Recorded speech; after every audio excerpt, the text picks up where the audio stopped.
সম্মানিত উপস্থিত, আজকের জুলাই আগস্টের শহীদের স্মরণে দোয়া ও বৃক্ষরোপণ কর্মসূচি পালিত হবে এবং এই কর্মসূচিতে আলোচনা সভা সভাপতি আমাদের অ্যাডভোকেট স্বাগত খান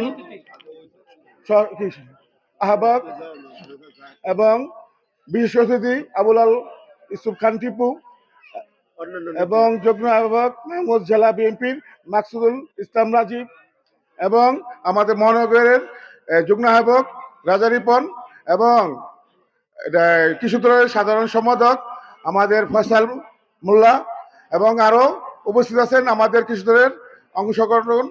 সবাইকে আসসালামু আলাইকুম। জুলাই আগস্টের গণ অভ্যুত্থানে যারা শহীদ হয়েছেন তাদের জন্য দোয়া করা হবে এবং পাশাপাশি বৃক্ষরোপণ কর্মসূচি করব এবং আমরা যাহাতে এই কর্মসূচি সুন্দর পালন করতে পারি সবাই আপনারা সবাই আমার কাছে দোয়া করবেন এবং যারা শহীদ হয়েছেন তারা যেন আল্লাহ তাদের ব্যস্ত নিশ্চয় করে এবং তাদের জানাতুল তাদের ব্যস্তে নসিব করুক।